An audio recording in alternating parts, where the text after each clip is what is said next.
With the toll, risk, and sacrifice of a global health crisis, we're learning new things every day. Well, wouldn't it be a shame if we did what we've always done and forgotten those lessons as soon as this is over? So what's the right way to handle our lessons learned? That's this week on the Badass Agile podcast.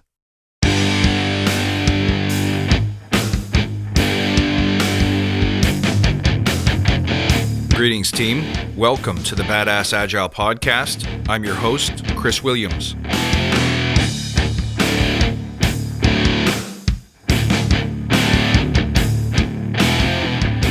Hey guys, welcome back. I hope this finds you healthy and well no matter where in the world you are. I'm so grateful for having all of you as audience members, and I care about your health and well-being. So don't hesitate to reach out and let me know how you're doing. I want to hear from you. Let's talk about the right way to handle lessons learned. But first, let's remember why we're here. To create an elite tribe of leaders who truly serve their clients and communities by doing what matters and what works, relentlessly chasing value and excellence like a badass. There are so many resources about what you need to do to be agile, but we're focused on who you need to become in order to lead teams. So let's hammer down those fundamentals to create a unique and powerful force in this industry. And remember, if this helps you, tell your friends. It's time to talk once again about lessons learned. To most Scrum Masters and coaches, lessons learned is simply a quick inventory done at the end of every sprint, right? But if you think you want to level up, we probably need to pay closer attention to those lessons learned. Observation of practice is a fundamental in growth. But improving performance has kind of become a bad word in a lot of the agile banter that goes around in forums and social media. The assumption is we shouldn't be measuring people and their speed of delivery, but I can't help but think if we're not trying to become better at something, then what's the point of endeavoring in Scrum anyway? See, because ultimately, we all want to get better. There's nothing wrong with trying to improve the team's performance or improving our personal performance. Nor is there anything wrong with focusing on improving our happiness. We all strive to reach new heights of some kind in some area. But in order to do that, we have to pay very careful attention to what is working and what isn't. Otherwise, we run the risk of continuously banging our heads on the same routines, the same tactics, even when they're not bringing any meaningful results. But there's another reason to pay close attention to what's working and what isn't. It's because it's never the same way twice. So we can't just show up with rules and instructions and staple them down on a new team or a new organization and expect them to work, because they probably won't.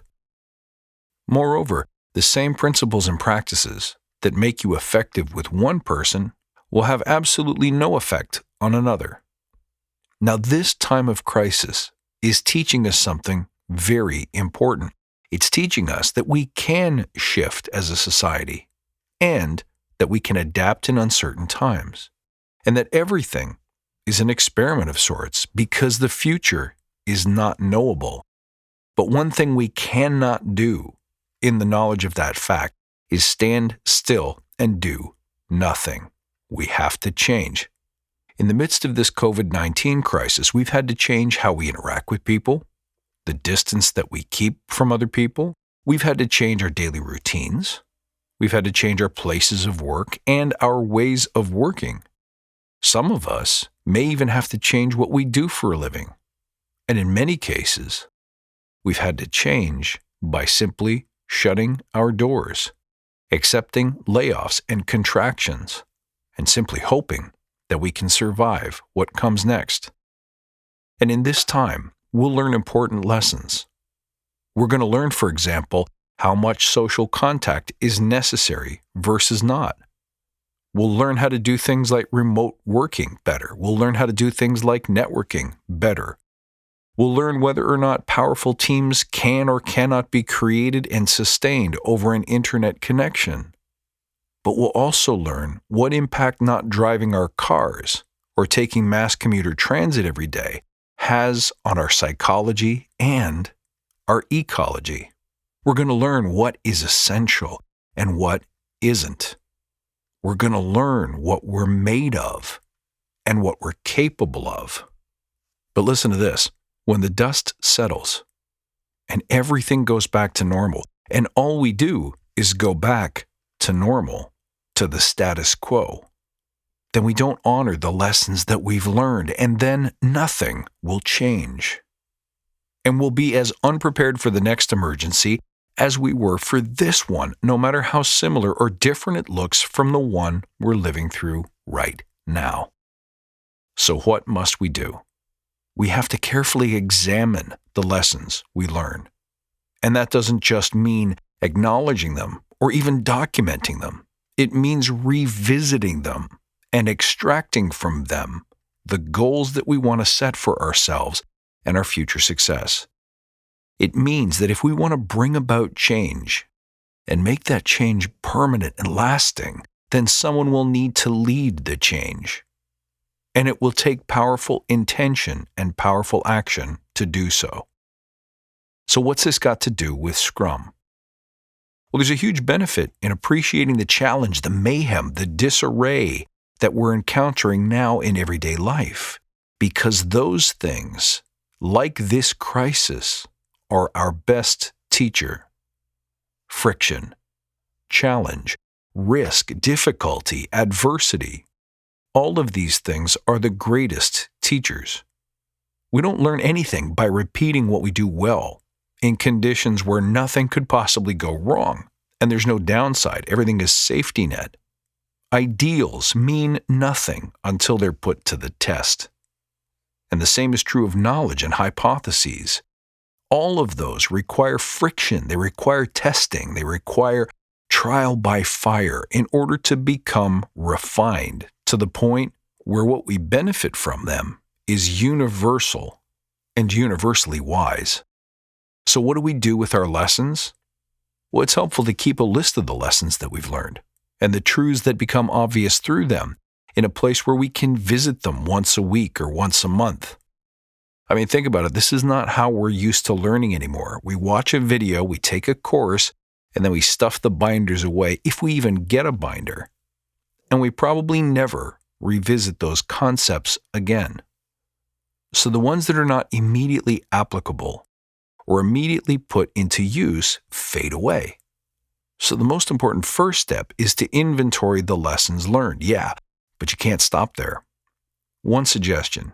I wouldn't make a list of lessons learned any longer than 10, max 20 items at any given time. Otherwise, it becomes meaningless. It becomes too easy to flood it with things that aren't helpful, aren't distinct, or aren't relevant. It's got to be something that's worth remembering because it changed the game, or at least has the potential to. So let's imagine, for example, that as part of the shift to working from home that we're all experiencing, that remote working is only really effective if cameras are on. Well, that's something worth remembering. See, because we'd never been forced to try to generate and sustain real human connection and empathy without real physical presence over a long period of time. So something new has emerged because of this unique pressure, these unique conditions. So that's something worth paying attention to. Learning from it means incorporating it into our daily practice. And once a learning has committed itself via a new practice or habit, you can easily remove it from the list because now we've got those habits and those traditions surrounding it, and you don't need to be reminded of that lesson anymore. Now keep in mind, in my experience, this happens only occasionally. So don't be too quick to take something off your list thinking to yourself, hey, we've got this now. In any event, you can only focus on so many things at once. Like a retrospective, all of your observations should turn into meaningful action if they provide the greatest value to the team or to the organization. So you really want to focus on the highest value, highest priority items. But lessons learned have one little difference from retrospective items. Lessons learned are not necessarily about solving a specific problem or fixing a performance issue. They're more like universal truths. So if we learn that we work better, if we all throw our smartphone devices into a giant sock from 9 a.m. to 11 a.m., and that reduces the number of code defects and creates better output in shorter time, then we need to not let go of, not lose sight of that wisdom that we earned through experience. We need to commit to a practice that we all agree takes advantage of that lesson learned. That's how you create new habits and cultures. We need to go somewhere with it. And if we don't do that, shame on us. Folks, thank you for listening. You can reach out at badassagile.com or find me on Twitter at badass_agile. I'll see you next time, and until then, stay badass.